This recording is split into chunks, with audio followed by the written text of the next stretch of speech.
mà đang ngọc bỏ nè ha cho cô cho sao cô tên nó tự bỏ nó xí chủ yếu hai tiền của tôi nhớ chuyện này có sự cái chi nhánh tôi dự sao nên đi mà cho cô thọ con cô mua gì là còn có cho tất cả cho mà đi thả ta xin nó cô chưaสั่งcô có cho cô xin đi là xin thọ con cô mua gì là đi mà lo mua gì là đi mà thọ con chỉ thọ liên nó đâu cô ta xin nó có thể cho mình nhau chỉ cho hai sao thì đủ lỡ cô dân chủ ba cả tao có ai trên tay không câu không có xuân làm việc chủ yếu hai tiền có cho được cô sẽ nhẹ cô sẽ ba cả xoay giả thọ con chỉ thọ liên nó đâu cô nghe từ thọ nhiều con mà đi theo liền thọ con cho cô thọ liên nó với cô mua gì là thọ con cho cô nè chỉ sau đi cầm mà lo cô lúc cái tiền lấy họ cho cô nè lúc cái tiền lấy họ lúc chặt lời lên cho cô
cô chị, ô lê cha có học quá.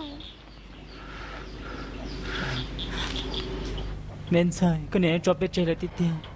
Chị nhớ lên đâu cô chị, cô này tôi cho lô hai tia, cô này nhớ trả cá lo, cô này nhớ trả cá lo sư. Thì chỉ tiếp tục bên trong nó là, nhưng chỉ có cái này rồi chân đó là kiên đi. Thế rồi nhá, cô này chỉ muốn xe hở sơ cô chị.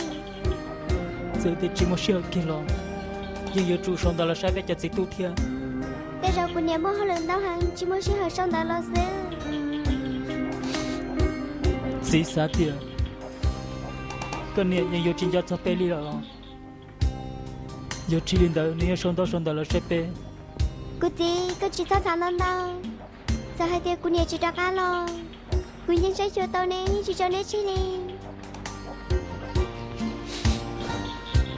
Cô chị, cô mà lên sẽ cho nên hoa nè cờ rong. Cô chị, cô chỉ sao qua lò.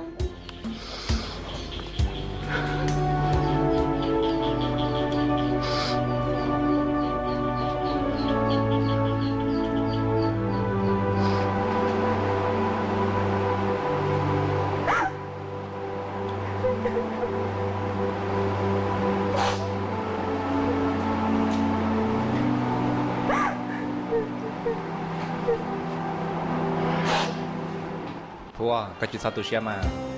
côยังchỉ cho các bạn chơi liò cô cho lúc đó có hai tiền cô sẽ sửa cái trong chấp là chị ta cái gì là sẽ cho cô đi cô đã có một chế làยังchỉ tao kia li thua cái tiền của tôi bao nhiêu là cô chỉ bố có một cái thứ gì là nhưng hiện tại cô tụi chị thấy cô chẳng bị nhọn nè cái gì cả cô lấy cho nó mà lo cô dùng mua là cho hiện tại chị tao kia đi cho li nó xin nó mua cô chỉ bố cái lại tao giải tao kia cho nhẹ cô mà li ba sẽ hiểu lại cái rong ô hiện tại chị tao côยังchỉ cả kia đi cô đã có một đời nhá thôi có cho cô mua theo có tôi taoอยากว่าก็ซาตาเลยเนี่ย có bao sai tiền giờ thầu các tụi gì bao hai tiền cái giờ của tôi bao nhiêu là sai nhưng mà giờ sai li cha ยังจีเต้าเกี้ยก็ยังจุดจีซอกแค่นึง hai chọn được côยังchỉ chọn được nên cô lú liao ta chỉ cái giờ chủ động cho cô nhau có sao ai tuân sai không câu bây giờ chú giờ hai tiền cái giờ của tôi bao nhiêu xứ cô cho lưu hai tiền cô giờ ba cả tao co mua xuân đón về đón cha một tháng là tết chờ thằng đó chỉ có giờ mua xuân đón về mua nhà mua xe gì thằng đó chỉ có yêu chỉ tao nhỉ 我领导知道，กูอยู่มั่วแล้วจะ领导知道，กูอยู่领导知道แค่นี้ giờ chúa tao cáiยังchỉ tao cho là bắt chơi kia li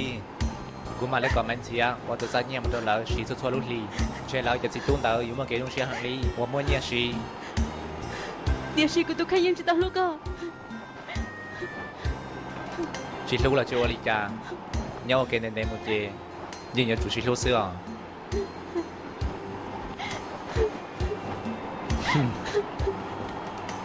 จ่าละจอดตอนนั้นละ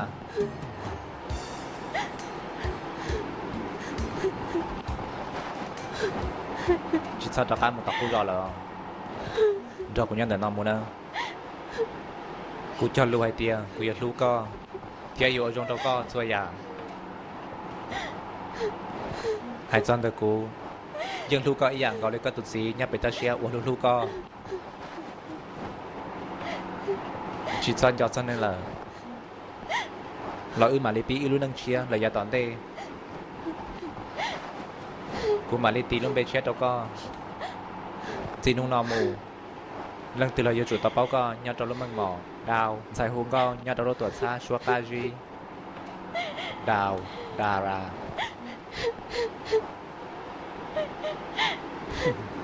ดาราลายประกายเพชร